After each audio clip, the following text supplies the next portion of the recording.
were like, I'm there to have fun.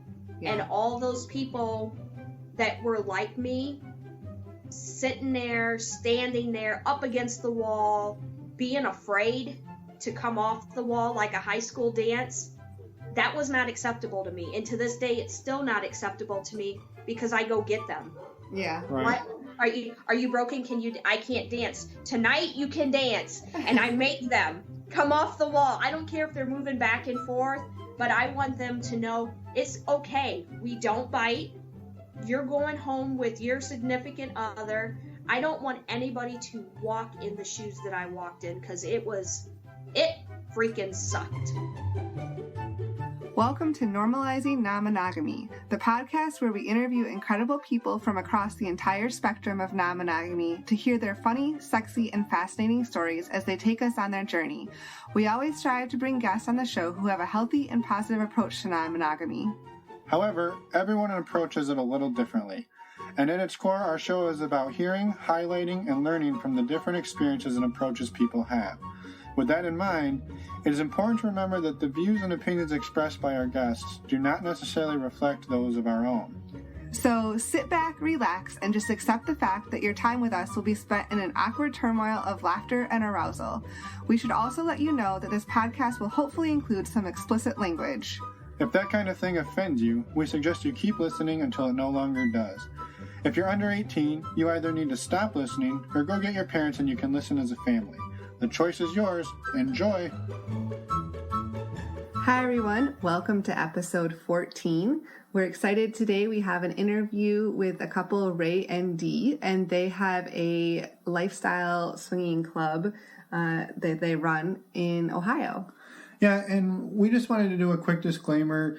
They're not going to really talk too much about their club at all. The reason that we're having them on is that they're throwing a party called a pendulum party, which is modeled after a party that was sort of originated by some podcaster friends of ours, By the By, which is a party dedicated to making sure that bi men and bi women have equal sort of opportunity to play and explore. So it's our show. We don't want to sit here and run ads for tons of different people, but they're doing a really cool thing. Yeah. And we want to really support that because we don't think that gets enough attention in the community. And so we are going to let them talk about that. They only talk about it for maybe 2 or 3 minutes. They tell us all about how it came to be and what the event's going to be like. And it's a really cool event. So and the rest of the podcast is their story. Yeah, and which is also a really awesome story, and they're really fun people, so you're going to want to listen. Yes. Also, we realized when we were editing the podcast that they didn't actually say the date. So the date for the Pendulum 1.0 party that they talk about is July 15th, 2018. You can go to our website, normalizingnonmonogamy.com, and find the show notes there, and all of the links to their website and the information on the party is located there. Also on the website is going to be a list of all of the episodes of By the By podcast that discuss what a pendulum party is and how they run their parties in Australia. So, yep, all the information should hopefully be very easy to find. Again, that's normalizingnonmonogamy.com. And if you can't find that for some reason, feel free to find us on Twitter under the screen name NNM Podcast and ask us. We can send you to the right place. But imagine if you can figure out how to spell normalizing non-monogamy. Hey, you know what? I'm just throwing our Twitter handle out there too. All Trying to spread the love. Let's jump into the interview and we'll see you guys on the other side. Whoopsies, me again. I forgot there was one other very important thing that I wanted to mention. We've been getting some emails that our show is turning into a whole bunch of just heterosexual swinging couples. Well, there's nothing wrong with that.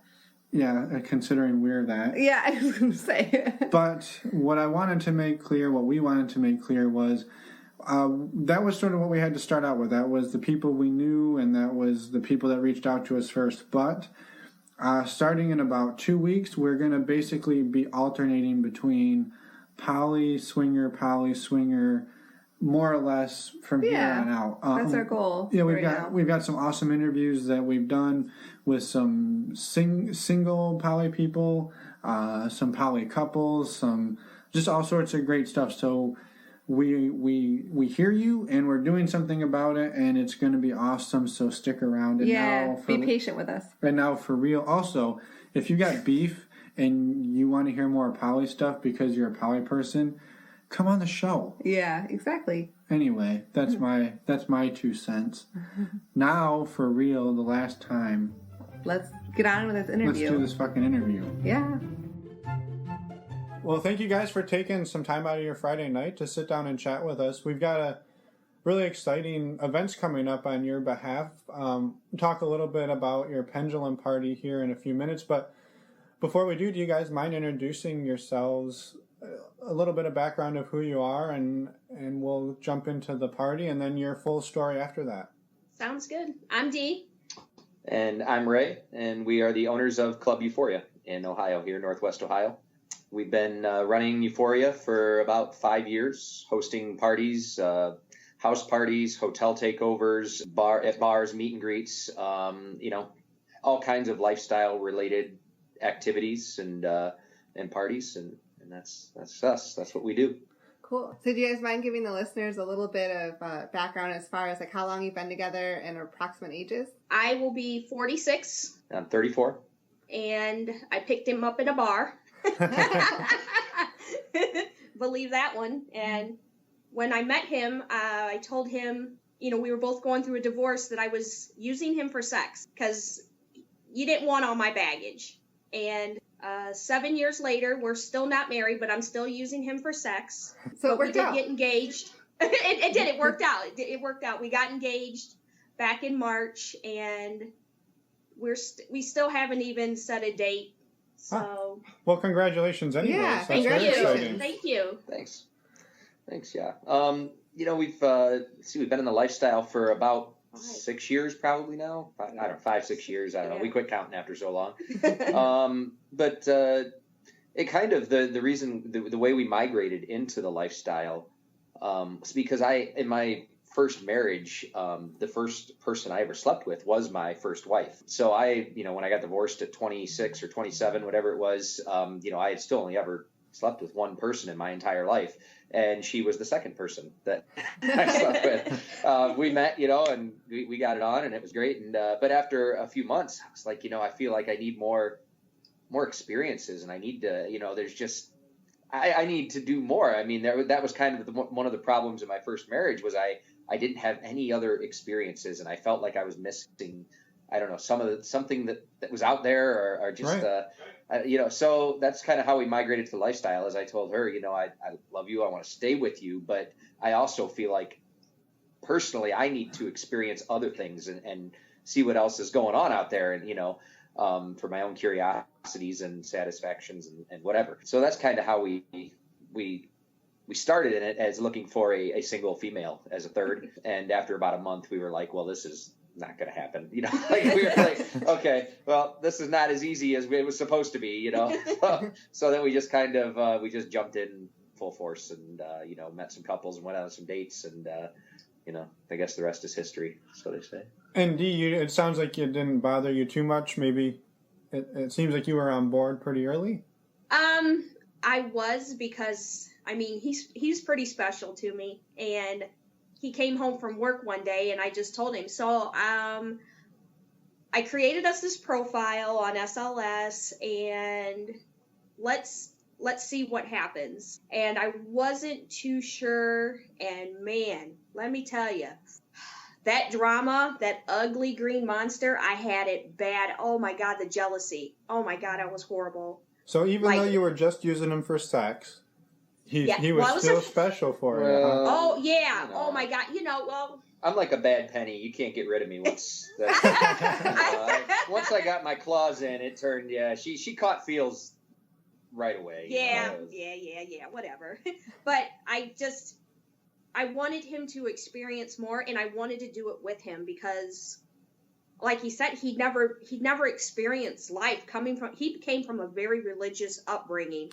Me, not so much. I'm wild as hell. So I had lived. He had not even begun to live. And I was afraid with him soiling his oats that he was going to leave me. Sewing. I don't think I'm soiling my oats. Well, you've soiled them suckers, let me tell you. I've seen him get pretty damn dirty. Don't even play. Wow, that escalated quickly. Let's drink more. But I was afraid he was going to find something better. So I got very jealous. It was bad. And it was not an easy start. I mean, it was rough for us. And there was a lot of fighting and carrying on, and we broke up for a little bit, but we worked it out. And it's definitely been a learning process for us, kind of. So that's why we kind of do some of the informational stuff and have seminars and try to help some new people coming into the lifestyle and people who are curious, because we kind of had to learn things the hard way, and it for a while, like she said, it cost us our relationship for a little while. So there wasn't all these podcasts. I think there was Life on the Swing Set and maybe two more out there. There but certainly wasn't all the information. There was no information out there, and it was like, damn. So, we went to Desire, and we met another club owner.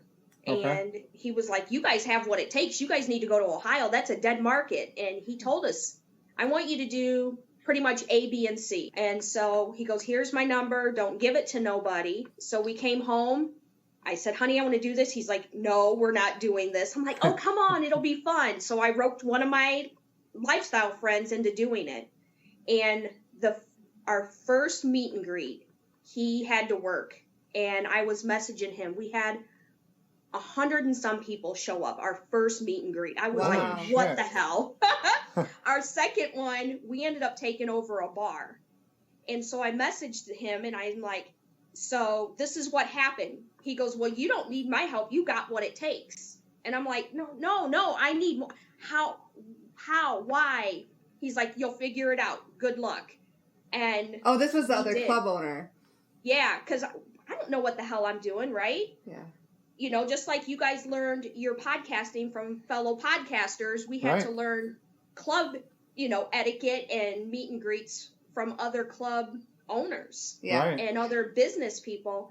And it was not easy, but we're still here and we're having fun. Yeah, and that was 6 years ago, you said? Yeah, it'll be 6 years ago in August we had our first party. It sounds like it was pretty much right after you guys started swinging. It was wasn't that long. Wasn't that long. We kind of went to some other parties and we had fun, and I don't know, just around the area, some of the parties we went to, we felt like, I didn't want to disparage anyone, but just felt like we could do better. I mean, honestly, I think that's fair. Want an honest answer. We were like, I really feel like we can be pretty entertaining, especially if we've had a couple of drinks. And right. And I can make a lot of different things. I made a lot of our equipment and a lot of our play furniture. I made our light up dance floor. So I've actually made a lot of our club apparatuses and stuff. And I said, we could get going on this. We could do this. And she said, I really wasn't on board right at the very beginning. And then all these people showed up at that first meet and greet, and I was kind of blown away. And wow, this is right. I thought there was going to be like us and the waitress and like two couples were going to show up. Yeah. Because when we started, where we had it here in Toledo, at the time in Northwest Ohio and Southeast Michigan, there were at that time, I think, 13 other lifestyle clubs. Okay. So to speak, everybody fighting for territory. It's almost like a biker gang, so to speak. Everybody wanted territory. Everybody wanted the people. And it's not easy here.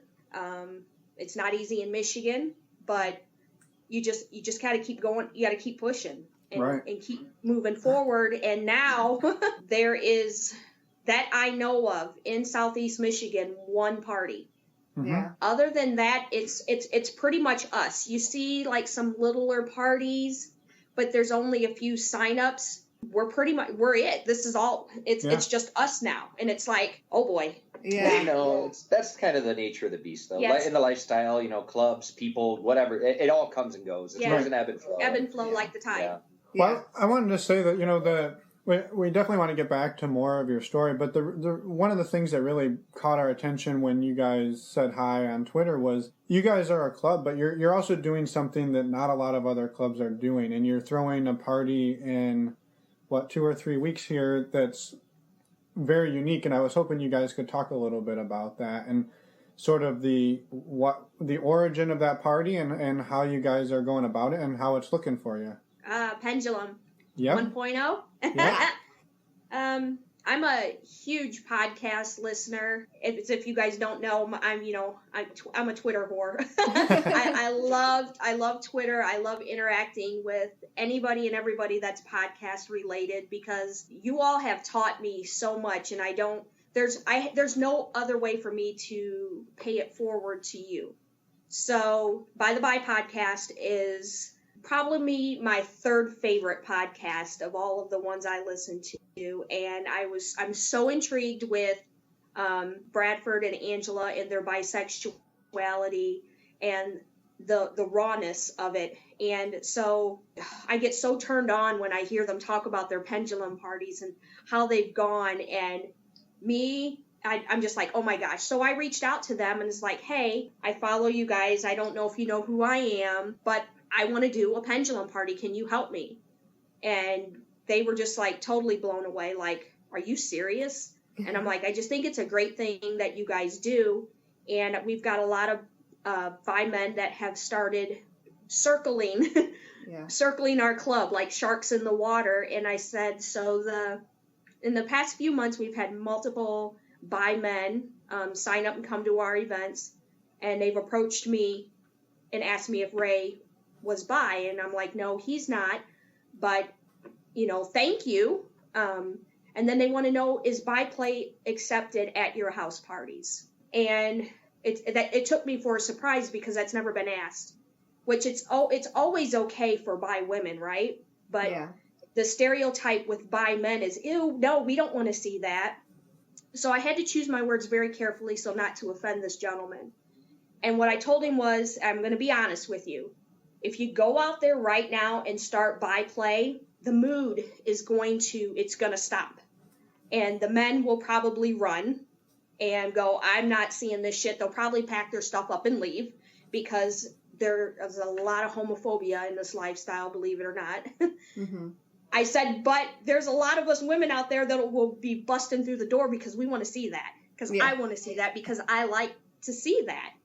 And I said, but if you want to take it to one of the private rooms, have at it. But then again, tell me because I want to be in the corner watching because I'm I'm a creeper like that. And, we laughed about it. And I thought, and then it kind of bothered me. Like, it's good for the women, but it's not okay for the men. Yeah. And it's just a lot of that. It's been bothering me. So when I reached out to him, I said, can you help me? I'm like, can you help me? I have this club. Can you help me? Yeah. So just to clarify real quick, the pendulum party is a party where bi men and bi women are both equally accepted, and bi play is allowed everywhere and anywhere between anybody and everybody, correct? Correct. Yep. Okay. Just for anybody that's not, the third favorite podcast is By the By. Yeah, I was going to say anything that anybody that's not familiar with that. And just to clarify, we're the first two. Yeah, yes. No. Exactly. So I reached out and they were shocked, and he's like, listen to our first, few pendulum podcasts, and I did. I went back and I listened to, at the time, all 5 of them. He's like, if Brad said, if you have any questions, just ask. And so I started asking around. We host our meet and greets at a gay bar where they hold drag shows. So I started asking the gay men at the bar, are you gay? Are you bi? I want to hold this pendulum party.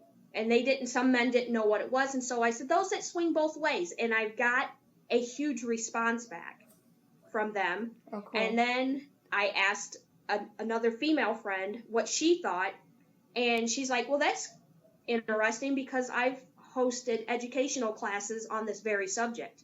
And I'm like, shut up. So with her help, and she's very active in the FetLife community and in the bi community with bi men especially.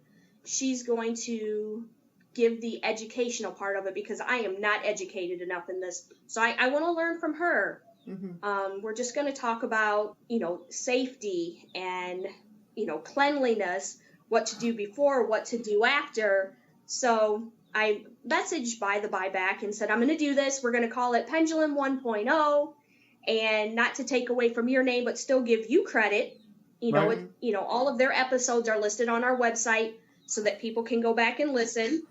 And then because this party's turning out to be, the informational part's turning out to be a lot bigger than we thought it was going to be, she messaged me earlier, and off of her site where she's listing it, she got 13 signups. And the last I counted, I think I had 17 couples, wow. 6 male and 3 female that are signed up for this. And then it looks like, I'm like, okay, well, looks like we're going to have a Pendulum 2.0 where we take this into action. Yeah. Right. So to clarify, this first one is just an informational, like a meet and greet where there's going to be some learning and some presentations, it sounds like, by somebody who educates on this kind of thing. Correct. Okay. Is it the same evening or is it a whole weekend? It'll be a different night for the 2.0. Okay.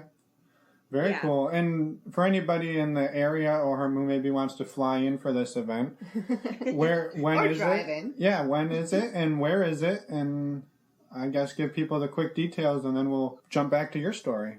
Okay, awesome. The Pendulum 1.0 is in downtown Toledo.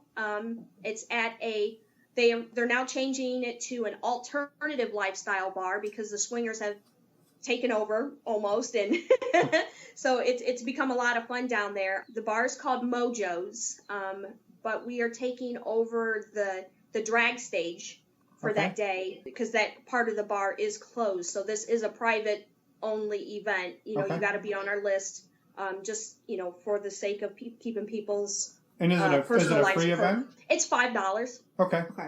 Very cool. I can pay her for her expertise. Yeah. And so what we'll do for anybody who's scrambling to write all this down while they're driving, we're going to put all of the information in our show notes on our website and a link to your website. And a link to your website for Club Euphoria, so everybody can go get everything they need and they don't have to write anything down. Yeah. Awesome.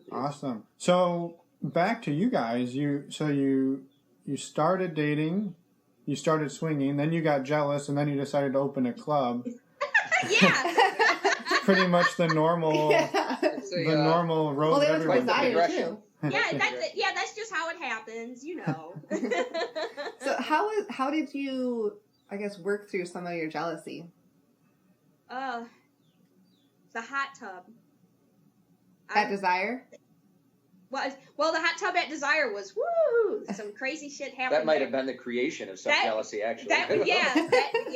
When we got Desire, actually, at Desire fixed us. It fixed a lot where we were broken, and we came home and we got a hot tub, and that we would just like lay it all out in the hot tub. And then once we got out of the hot tub, it was like once the lid closed, the subject was closed. Mm-hmm. And then we would go on. And then there was a lot of crying and a lot of fighting because I'm so afraid that somebody was going to take him away. Right. Yeah. So go ahead. I'm sorry.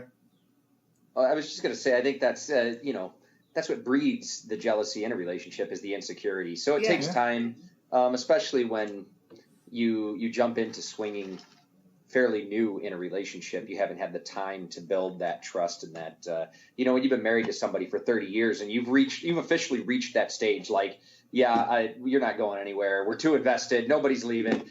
Sure, go fuck Angie in the corner. I don't care. I know you're coming home with me. They're like, hey, when you've been dating for like 3 months and all of a sudden now you start opening up your relationship. So our relationship was still very new when we got into it, and we hadn't really built that trust with each other.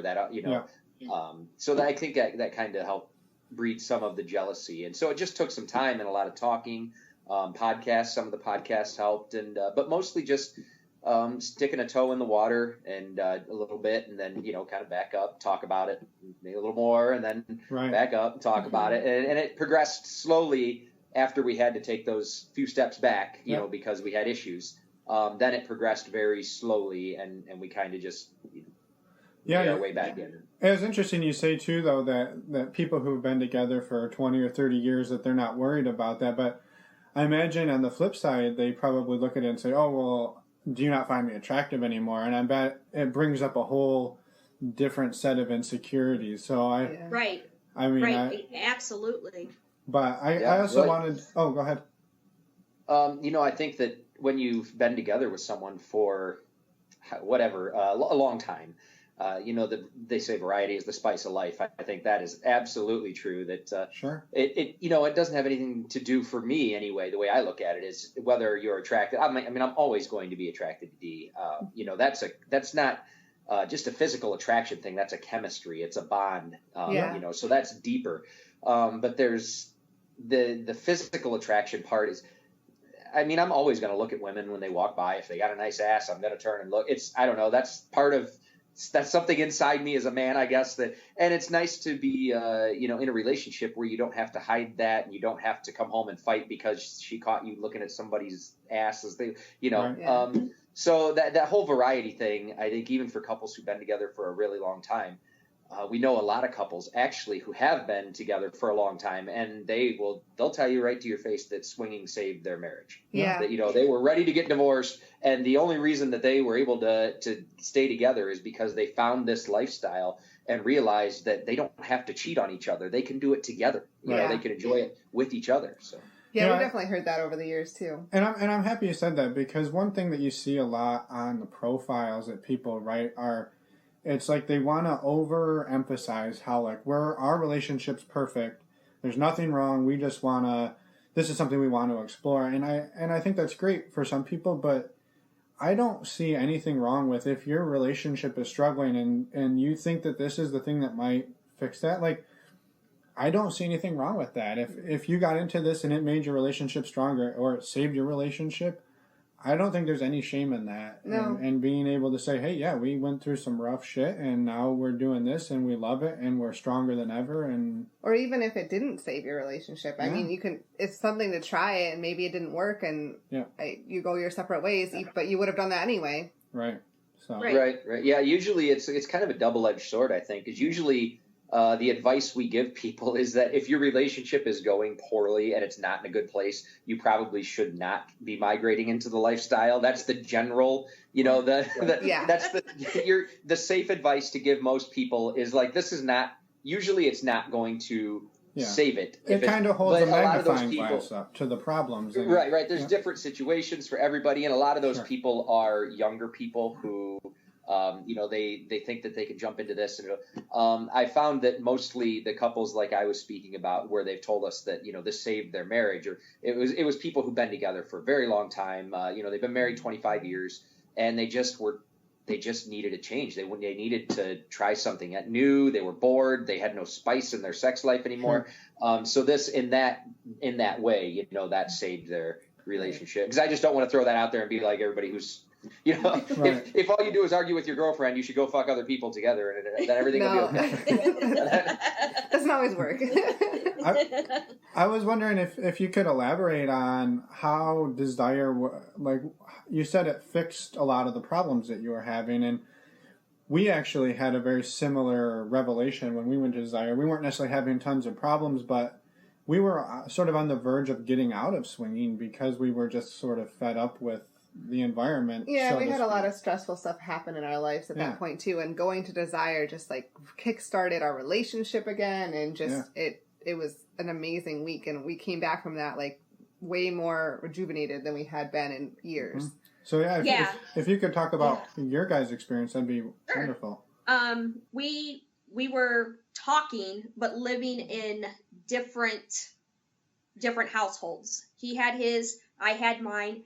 And I was like, you know what? I'm going to Vegas. I'm going to go to Vegas. There was a big lifestyle event, you know, even though we weren't together anymore, and we deleted, you know, our profile. I created a single female one. And so you guys had tried swinging, and this is during one of your breakups then? Our breakup. And because I enjoyed the people and the lifestyle, I didn't want to swing, but I wanted to stay connected to the people. So I thought, I'm going to go to Vegas. And I told him, I'm going to Vegas. He's like, you're what? I'm like, yeah, I'm going to go to this lifestyle thing. And he's like, why don't you see if you can get your money back and let's go to Mexico. Let's go. And I'm like, we're not going to, I don't know if that's a good idea. And Swinger Diaries, they were telling us, oh, you guys got to go. You got to go. It's magical. It's, heaven on earth. You have to go. So finally I'm like, all right, let's go. So I canceled my trip to Vegas and we went to Desire. And the moment we walked in, it was like, oh, wow, there's just like an energy in the air. And there's something there that bonds you. I don't know if it's the sand, the alcohol, the suntan lotion, but there's a special aura about that place, and it's a magical place. It really is. And the moment we got there and how nice the people were and just so complimenting, and just they make you, and the staff, they make you feel like there's nothing in the world, there's nothing better. And at that time and place and moment is exactly what I needed to fix what was wrong with us. And I can't explain it, but I don't know, maybe it's, special swinger voodoo, but it's the water down there. It's the water. Exactly. It's the water. And I can tell you, listening to all these podcasts and all the people that's ever gone there, you come back a different person. Yeah. Mm-hmm. You come back stronger and happier, and the love there is it oozes love. Yeah. And all of that combined, you can't come home and say we're getting a divorce. Not from after that. There's no way. Right. And it just was like, it was magic, sparks, woo, all the things you hear, in romance movies. It happened, and we came home and it was like, wow, we're going to be okay, because somebody there says it's going to be okay. Right. So what did the progression look like when you guys got home, and the journey from there? How did it look? We became inseparable. We just started, we started going to concert. We went to every concert we could get tickets for. And we started venturing out and going to any and all lifestyle parties that were happening. And instead of me standing up against the wall, judging people and being afraid, I came home and I'm like, they're like, who are you? Because you are like out of control. I was the queen of the dance floor. I was the only one there. I didn't know if there was anybody else watching, but it was just me and it was him. And we started making friends. Yeah. A lot of friends. They're like, you guys are fun. What, you're not the same couple where you used to sit over there and just not get up and dance. And I would just mingle and talk with everybody, give everybody hugs. And because I was happy. Something that was broken got fixed. Yeah. And it was pretty damn awesome. Yeah. It's almost like you, first of all, like gained a lot more, your relationship to each other, gained a lot more trust in each other during that trip, mm-hmm. but also you personally gained a lot more confidence and happiness in that trip, which obviously it carries over into your relationship. Yeah, into your relationship, into your life. We had a couple of good play experiences on that first trip to Desire.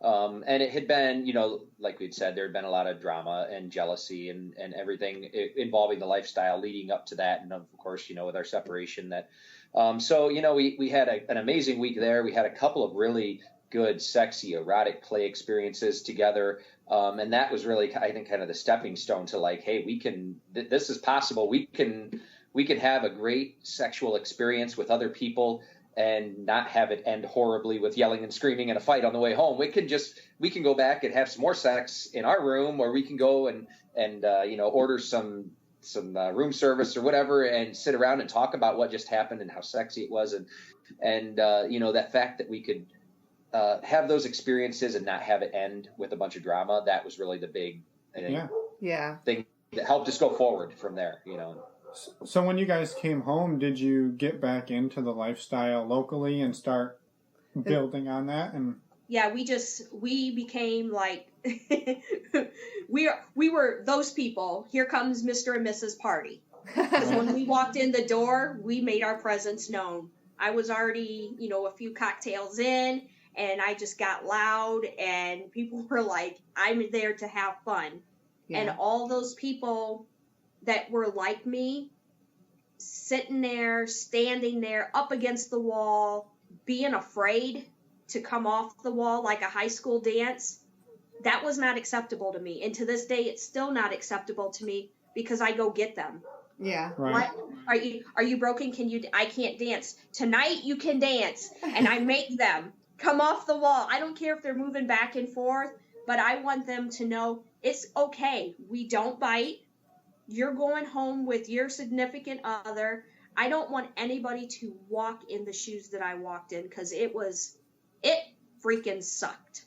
And I will do anything in my power to help anybody not be the drama couple, Right. or have to not have anybody to talk to because they don't understand the feelings that they're having. Yeah. So I'll do whatever it takes, and if it doesn't work, at least I can say I tried. Yeah. When we started, we didn't have anybody. There was nobody that I could call and say, oh my God, this is happening. Now, it's crazy. But I never want anybody to walk in my shoes. Never ever. No, I think that's awesome. Yeah, no, that's amazing. I mean, it's really cool that you took your experiences and have decided that you're not going to let that happen to anybody else. At least not if you can help it. No, they call me Mama D. They do. I'm just the mom. I'm the mother hen. I'm always wanting to make sure everybody's okay. Yeah. Right. So when you guys started this, did you guys lay out, like I know a lot of couples, they lay out all of these ground rules and we can do this, but we can't do that. Did you guys do that at the beginning? And since then, have those rules morphed?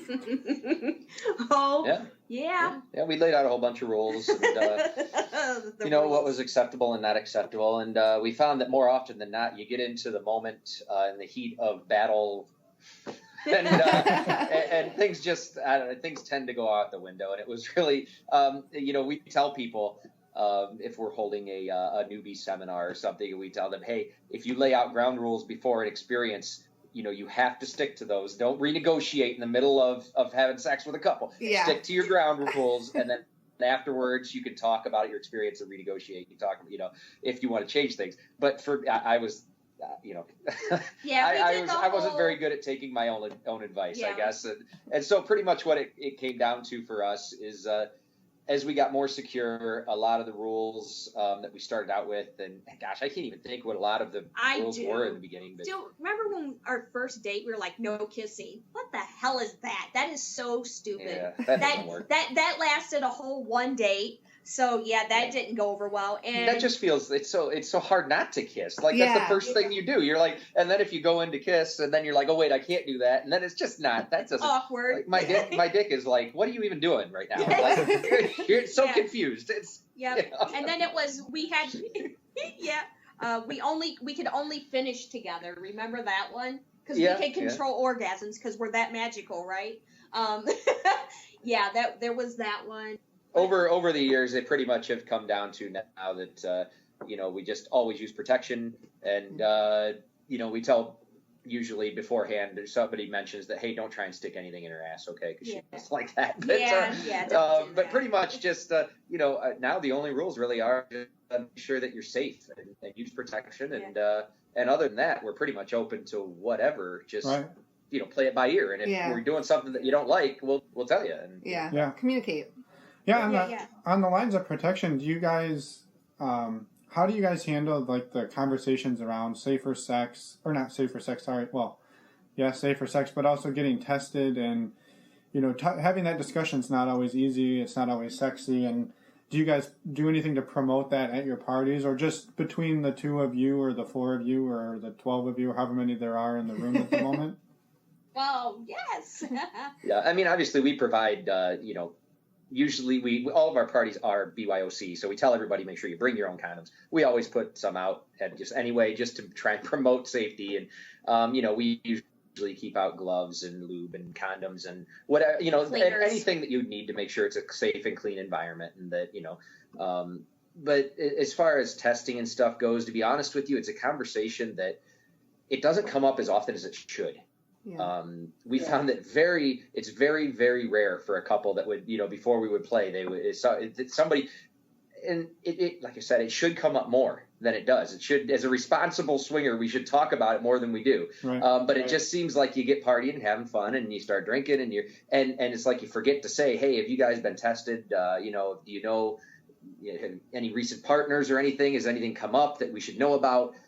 Anything like that, but it's definitely a conversation that should happen more than it does. And regular testing, I try to tell people that are new, like every 6 months, unless there's some kind of a symptom that would come up, you should still get a checkup and just, get a test. And make sure generally, you find people in the lifestyle are more cautious about their health. Yes. We have a women's, just a women's only thing, and they'll we'll put it out on the line. Time to go get tested, or we had one girl filmed hers. Wow. You couldn't see them doing it because she's like, we need to make sure that we promote safety, and at the end of the day, all the kissing that we do, we're more likely to catch the damn flu versus an STD, honestly, because swingers are so cautious about practicing safe sex and getting these 2 to 3 quarterly, these checkups. Yeah. So I think that's part of the reason why it just doesn't get brought up as much as we think it should. It's because we're already doing it and we're assuming everyone else is doing it. You do it and you try to take responsibility for yourself, and I think it's a very awkward conversation, right? So yeah, it is. It's hard to bring it up to other people and to be like, hey, so, is your shit clean? And have you, lately, what have you gotten your stuff checked out? And, right before you're about to go have sex with them. It's a tough one to get through. I think it's a good conversation to have if it's a prospective couple that you're thinking about playing with, a week before, a month before, whatever, not like maybe right before you're about to play, because it's just, like I said, it's not very sexy, Yeah, it's tough. It's definitely not easy, but it definitely puts people's minds at ease knowing going into a situation that the people are at least thinking about it, Yeah. No, it makes the playtime easier, at least in our experience, if we have that communication of some sort with the other couple. But like Dee said, in our experience as well, couples in the swinging lifestyle tend to be a little bit more attuned to their bodies and taking care of themselves and making sure they're playing safe and getting checkups. A lot of times I think people, I don't know for sure, but other people that aren't necessarily in the swinging lifestyle, that doesn't come up as much, I wouldn't think. So. Unless they have a reason to. Right. Right. Yeah, unless some kind of a symptom or something would occur. Yeah. We get a lot of questions from a lot of newbies and stuff about oral sex and barriers, and do you use a condom for a blowjob, and do we use dental dams for for cunnilingus and stuff like that, and I'll tell them, look, I'll be honest with you, we never have. We've never used dental dams. When I went down on another woman, it's something that's never happened. We've seen right, and we've seen some people using oral barriers in the lifestyle. And we absolutely tell them, we're like, that is a great idea. You should, if you're worried about it, you should absolutely do that. And that'll help you keep your mind at ease.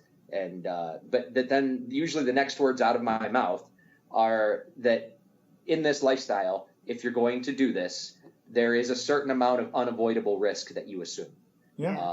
It's just part of the deal.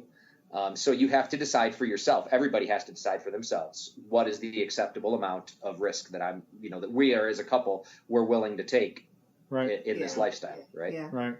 And if that risk, if you would feel better, like you said, about using condoms and dental dams or saran wrap for oral sex, then please go ahead and do it. And I don't think you would, if you were with another couple that wouldn't respect that boundary, then obviously that's not the right couple for you guys to play with. That's right. Absolutely. Right. Yeah. I mean, beforehand, that conversation, definitely the rule conversation definitely has to happen beforehand. Right. Right. And so that, if that's a rule that they say, hey, before we go down on each other, we need to have oral barriers. And, if that's not cool, then that's definitely not the right couple. Yeah. Yeah. And I was just going to real quick plug a reference to, and I don't know which episode it is, but I'll put it in the show notes, a Life on the Swing Set episode that was pretty recent where they went really in depth into oral barriers and which ones to use, which ones not to use, the ones they've tested. So I'll put that in the show notes because if there's people listening that they're like, oh, I haven't thought of that, I want to do it, it's a really good resource. They do a pretty in-depth discussion on it. So I'll put that in the notes. Yeah. Awesome. And the other thing I wanted to just quickly mention is that I know sometimes getting tested at your doctor's is not always the most fun, and there's a website that we found that we've used and love that you can go and just make an account online and then go get your blood, give your blood and urine sample, and they do it all without having to go and actually tell your primary care physician. Right. Mm-hmm. So, oh, that's great. I get a lecture from my doctor every time. Yeah. She always asks me, she's like, so how many partners have you had? And I'm like, well, since the last time I was tested, I don't know, 6 or something, or whatever it may be. And, to be honest with you, usually it's more like 1. Because we're so busy. 2 or 1, right?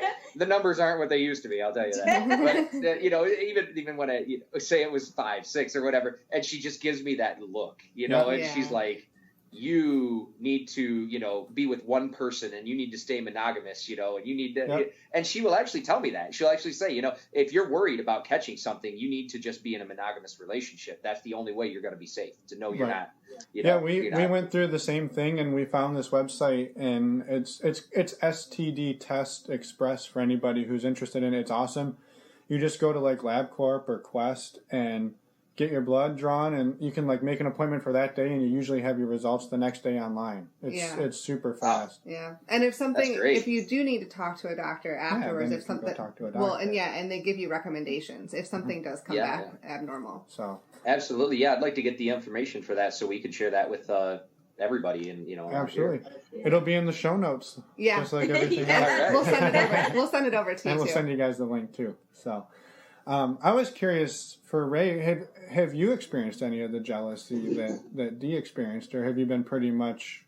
I've had maybe small twinges of jealousy, but never anything, to the magnitude that she had. But it's been kind of a lopsided, especially in the beginning when we were having those kind of jealousy issues. I guess I was kind of the one pushing the action, so I was like, hey, let's do this. Let's, we go here, we go, and trying to kind of push some of the playtime and some of the, so as the person who was kind of, initiating that, I suppose I'm less prone to jealousy as opposed to the person who is looking at it from over here going, I don't know. And, so I suppose I kind of put her in the position to be the jealous one a lot of the time in the beginning. And that's probably why we ended up, where we did. Right. Because that's not a good position to put your partner in, obviously. Sure. Right. Sure. So, not too much. Okay. Yeah, it's been pretty, also because like she said, her biggest fear was always that somebody was going to take me away, right? That I was going to fuck some hot young girl, and then all of a sudden I was going to be in love with her, and that was it. And, I was going to be gone, with her, I've never doubted for even half a second that she completely loves me, and that I've never worried at all that she would, fuck some other guy, and then all of a sudden she was just going to be like, you know what, I don't need you anymore. I found, like, it's just never even crossed my mind. Like, I know that she loves me, and that, that she's not going anywhere, no matter what. Right. Yeah, I mean, I think it is easier as the person who brought it up, but I don't think it's unheard of too, where somebody would bring it up and then they'd get into it and try it and be like, well, holy shit, I did not expect this to pop up out of the blue. So I was curious if that had happened, but congratulations that it hasn't. Well, not yet. Not yet. That's right. You know, there's always a first time for everything. Right? Sam Elliott hasn't come to one of our parties yet. So that'll be the game changer. You know, everybody, I think, controls their emotions differently. You know, Yeah. and as Dee, she wears her emotions out on her sleeve, and she's very, you know, if there's something wrong, like you're gonna know it. She's gonna tell. And I tend to be a much more controlled, and you know, if I'm feeling something like that, I take a step back, and I'm like, okay. Immediately, I do like a self-analyzing thing, and I'm like, okay, what's going on? Why am I feeling this way? Do I need to stop this? Is this something that's going to be okay? Do I need, you know? And so I guess rather than letting myself blow up, I'm just kind of that person where I don't know if I haven't lost my temper. I can't even remember the last time, because I just kind of always start to immediately analyze what's going on and try and, you know, fix it. I was curious, so have you guys come across any experiences or any times where one of you started to have feelings for somebody else, or have you guys pretty much, it hasn't been an issue? And I guess along those same lines, do you typically do the one night stand type thing, or are you we want to meet friends and make those friends with benefits so we can see them over and over again? And well, being in the industry that we're in, it's what do they call it? Social swinging. Mm-hmm. Our net group, our real close, tight knit group. We're probably talking 500-600 people. We know a lot of people by name, just rapid fire. So it's a lot of social swinging. Yeah. Okay. And which is great. Which is awesome. But to be emotionally getting attached to anyone, like he said, I wear my heart on my sleeve. I cry a lot. I cry just about every day over something. It could be the Hallmark commercial on TV. But where it comes getting attached, I have become attached to all of our members, but not in that I love you, what you were thinking. I don't understand the poly lifestyle. I just don't know. I have so much love in my heart for everyone, but he's the only one that I could possibly give my whole self to. So you can answer yours. So. Well, we you know, one of the things that's a question we get asked a lot when we give a newbie seminar or something is how do you deal with how do you keep yourself from catching feels for someone, you know? And in the beginning, or I should say more specifically, I decided to kind of dabble in the poly lifestyle a little bit, and we met a couple. They were great. We became wonderful friends with them. I really got close to them. And, you know, along the road, we decided, hey, we're going to give this whole poly thing a shot. And I developed feelings for her and, you know, in a non-sexual way, him, you know, he was my best friend and so on and so forth. And, you know, that contributed to our relationship falling apart. And so I always tell people that are new to the lifestyle that swinging and poly are two very different things. They're not the same thing.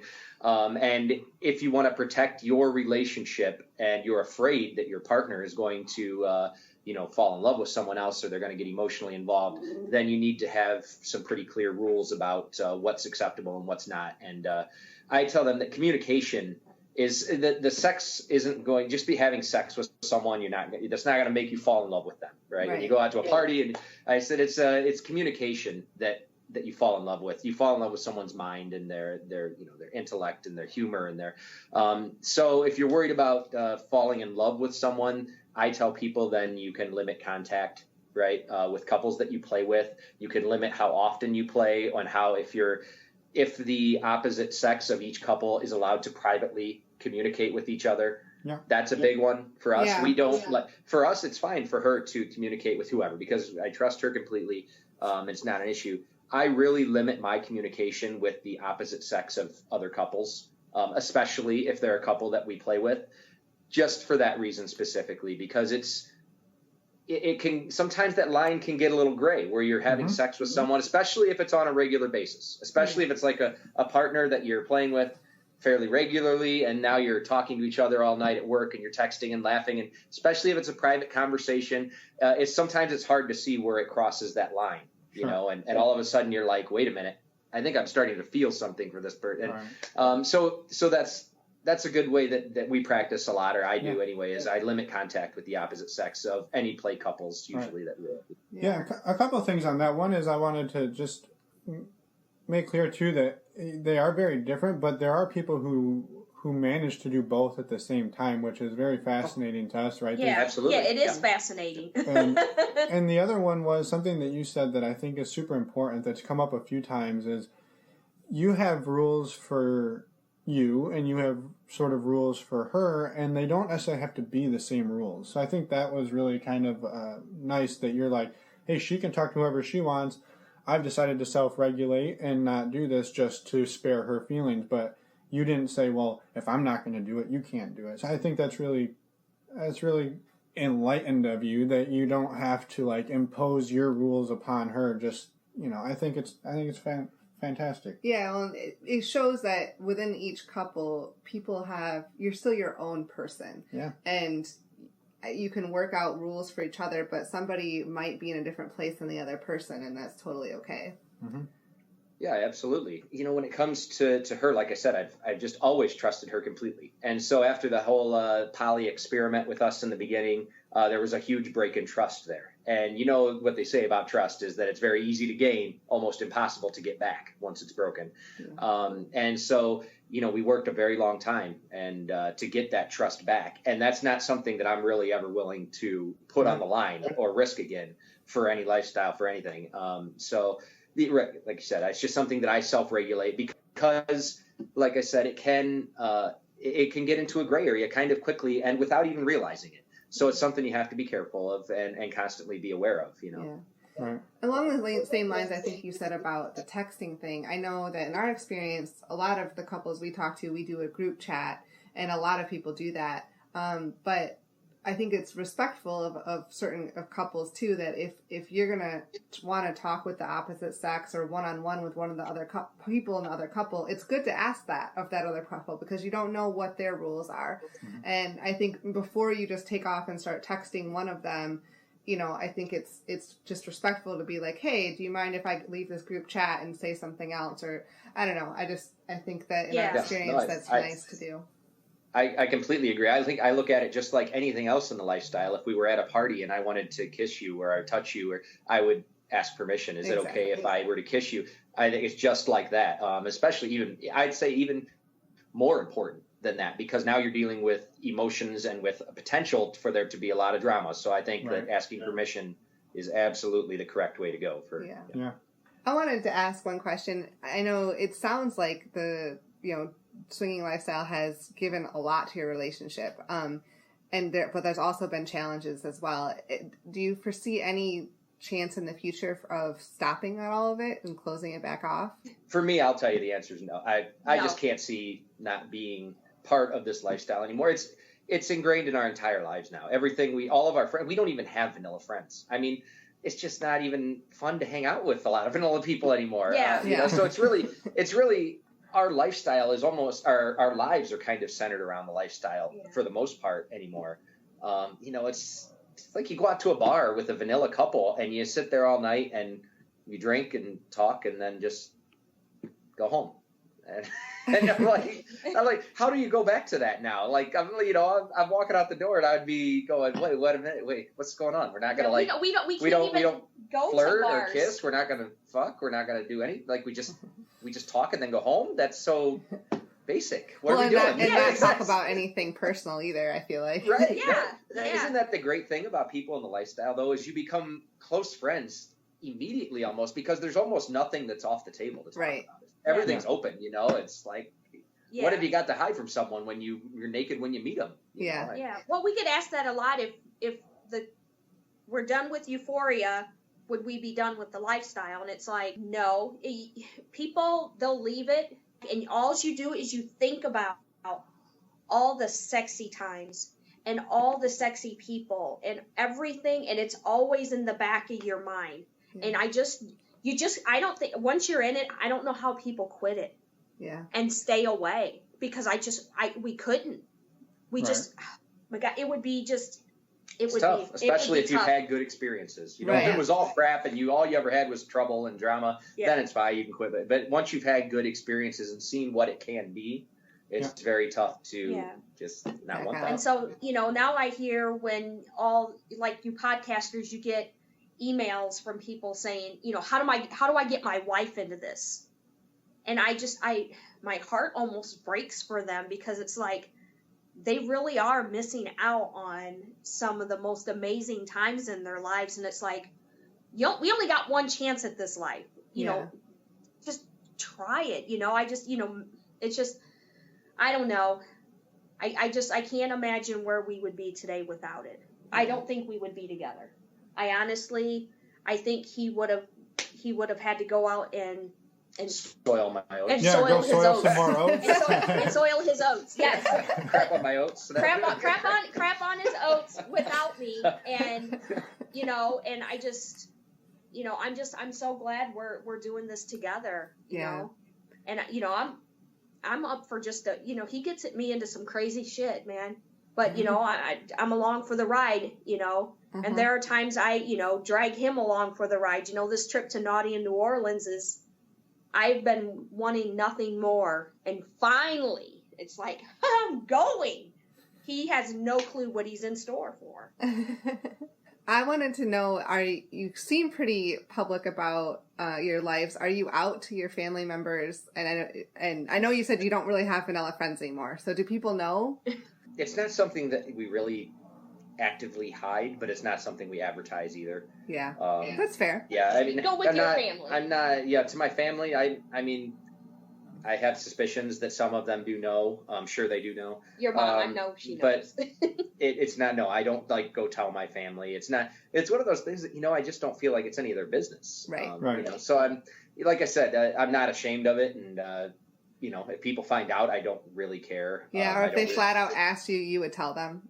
Yeah, I mean, it's not. I stopped caring what other people think a long time ago. So, you know, if people don't like it, that's it. But like I said, most of the people we meet and know are in the lifestyle, so it's not really ever been an issue. Yeah. As for me, I didn't have to. I chose to tell my family. One day when he was in Detroit picking up DJ equipment and I was at work, we had a water main pipe break in our upstairs bathroom, and it ran down the walls and it flooded our sex dungeon. And my 2 teenage kids were home. And I had to tell them to go down there, which they never had gone to the basement. They thought it was a workstation, to turn the water off. And when they went down there, they found the whole 50 Shades room. And by the time I got home, they had to call the neighbor lady over to turn the water off. And she was like, "Hey, Dee, nice basement." So at that point, we knew the whole neighborhood. It was like, Dee and Ray are freaks. And they were like, "Mom, what is going on down there?" And as we're cleaning, I just told them, "Tomorrow, I'm going to have your sister and your brothers come over, and we'll just talk about it." But, I mean, by the time I got home, the ceiling had caved in. The microwave was sparking. We had a mess. Right. So the next day, when my kids came over, my 3 sons came to get my 4 oldest kids, they live out on their own, and they came home. When I told my sons, we drove over an hour for you to tell us that you're a freak. They're like, "Mom, we already knew this." And you know, they just kind of, I think they understood, but they didn't, and they went about there, and they're like, "We're leaving." And my daughter proceeded to pretty much tell us that they have been playing cards. What they were doing was parallel play and soft swap, but didn't know there was a lifestyle for it. Okay. So that apple does not fall far from the tree. And she's a teenager? No, she's married.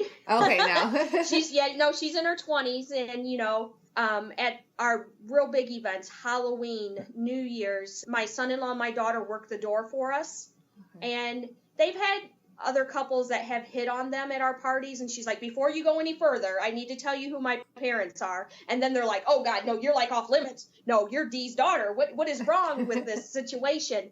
But everybody that comes, they know this story that, you know, my kids know, and I've told all of my sisters, and they're like, we've always known that you were the black sheep of the family. And then they laugh, but they're like, you've always lived life to the fullest. We would not expect anything different. Yeah. And so they make little jokes and, you know, always elbowing me, and I'll elbow them back, and then I'm always messing with them, but you know, they're like, they don't care. Yeah. And it's because of these damn cell phones and social media. You can't get away from sex. Yeah. So they weren't as surprised as I thought they were going to be. It's because it's so out there now. Sex is so mainstream. That's one of the things that especially talking to teenagers and stuff, you know, like you said, we have a couple of teenagers now. You know, we're in an era we're in the Me Too era now, right? It's women, and we're empowering women, putting them on an equal platform with men in every aspect, hopefully. You know, something got brought up the other day about slut shaming and how it's okay for boys to, you know, be having sex with people, and it's a great thing for them, not okay for girls, and you know, that kind of plays into the conversation, especially about the lifestyle, is how the lifestyle empowers women to you know, to take possession of their own sexuality and be able to explore their fantasies and do the things that they want to do, without having to be ashamed of it and feel like they're being judged by society. Yeah. No, I couldn't agree with that more. Yeah, I don't know that. Yeah, you said it pretty much perfect. So, well, we're sorry your basement flooded, but it sounds like it's a pretty cool result. It's okay. We were able to save everything. Good. Except for my Christmas decorations. I guess I'd rather save the sex toys. Oh, thank God, right? It was a mess. That's for damn sure. Well, one of the last things we usually ask people is if they could share a few resources. I know you mentioned some other podcasts. Are there any resources, podcasts, or books, or anything that you guys have found useful for you guys before we wrap things up? Oh my goodness. I don't want to leave out any of the podcasts because they all have, I want to promote all the podcasts because every podcast has a story, has a lesson, you know, so I don't want to pick out like my favorites, but obviously, you know, By the Bias Third. By the Bias Third. And I'm going to get, Sure. Yeah, you get different stories on all of them. I love the stories, you know, it's always good to hear everybody's got funny stories. If you've been in the lifestyle long enough, you've got lifestyle bloopers. That's funny and awkward situations. So real quick then, what's the funniest thing that you guys have had happen to you? Oh God, which story? Well, I know what it is for me. It's getting naked in a closet. Oh my God, yeah, with Swinger Diaries in Cleveland. Yeah. We were having some playtime with a couple, and I just said it was Paige and Penn. Okay, well, you know, we want to name drop anyway. But anyway, we were having fun, and Dee and Paige were having a good time, and for whatever reason, you know, nervousness and God's honest truth, I wasn't really feeling that great either. And things weren't working for me. I just couldn't get a hard on. I was like 26 or 27 years old at this time, and usually like a stiff wind made me hard, you know? And so all of a sudden we're at a club, and this is one of our first experiences very early on. And all of a sudden I'm not getting hard. And I'm like, oh my God, I'm panicking, and I'm like starting to sweat really bad. And I'm so, you know, I got really embarrassed. And so I was like, I have to go to the restroom, you know, I'm not feeling good. I gotta go. And so I left the room, but I just left naked and like went down the hallway to the locker room, and there's a little closet in there, like a dressing room. And I go in, and there's like a little bench and a mirror in there, and it's just a tiny little closet. And I'm sitting on this bench, and I'm kind of having a pep talk with myself, you know, and I'm like, hey dude, what's going on? You know, let's get things together here. What's happening right now? And all of a sudden a bunch of people start coming in, and they're getting dressed in the locker room, and they're all in there talking and they talk for like 5-10 minutes, and then some other people are coming in, and I'm sitting naked on a little bench in a closet, and there's no lock on the door. It's just like a regular door handle, and so I'm like holding the door handle with my hand because I was terrified that somebody was just going to open the door like to get into this little changing room, and I'm just going to be sitting there butt ass naked and just like wave at them. It's like, hey, what's up, guys? But you were at a lifestyle club, so I mean, it wouldn't have surprised them too much. I guess no. I mean, it just would have. It would seem weird, I suppose, even at a lifestyle club. But needless to say, after about 20 minutes, the locker room cleared out. I went back to the room, and they were all gone. And my clothes were gone. Everything was gone. And so I didn't know where they were. And I went walking around this whole club for probably another 15 minutes, out on the dance floor, out in the bar area, by the pool tables, through the playrooms, butt-ass naked, everywhere, trying to find them. And finally I find them, and she's like, what the hell happened to you? And throws my clothes at me. And, she's mad because I disappeared. And I'm like, it's like this traumatic situation for me here. And I'm like, Jesus Christ. Now, after everything else that's happened, she's upset. And we're going to have to argue about this on the way home. Like, you don't understand what just happened to me. You need to back up for a minute here. But there was redemption in March. Yes, there was. There was redemption in March when we got to have our big orgy on the beach. Yes. Well, luckily, Paige and Penn have turned out to be some of our closest friends in the lifestyle. And we've had plenty of opportunities to play with them since, which have gone much better. Much better. Excellent. I like picturing you butt-ass naked in the locker room, like, oh my gosh, like what are people doing? Who's going to open this door? Yeah, seriously, you can picture a grown-ass man sitting there naked with his legs crossed, like holding onto a doorknob like this, and just terrified, like, oh my God. How am I going to explain this when some guy opens the door? And here I sit. I feel like that may be the perfect place to end it, because I think that's a good way. That's a good image for people to leave in their head. Naked men in a closet. Yeah, Yes. that's a good sexy image of me for everyone to keep burned into their mind. Excellent. So, thank you guys again for taking your Friday evening to chat with us and for talking a little bit about Pendulum, and thanks for putting together an awesome party. That's something that we really like to promote here. And and just thanks for creating that your club in general, and all your parties that you've thrown. I think you've obviously found a niche in your area, and a lot of people, sounds like they love it. So I just thank you for supporting the community and doing that. And and the pendulum party sounds amazing. Yeah, and congrats on all the success. Oh, thank you guys. It's our pleasure. Yeah. And it's just our way of paying it forward, I guess. Absolutely. Well, and we'll put all the information in the show notes, and we will hopefully keep in touch with you guys because you guys seem like a lot of fun. Yeah, definitely. So great talking to you guys. Yes. Absolutely. Yeah. All right. Thank you. Thank you. Good night.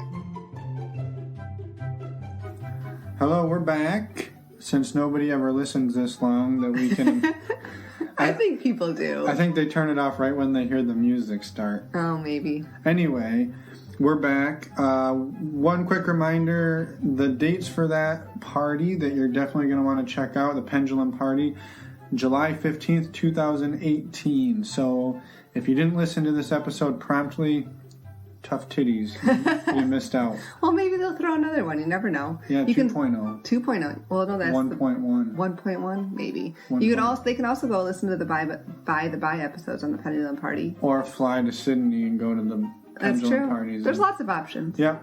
So we'll stop rambling, but we wanted to just quickly plug next week's episode, which is a very fun interview with some fellow podcasters, Chris and Karen from Swinging Along. So we will be back in a week with their interview. Bye, everyone.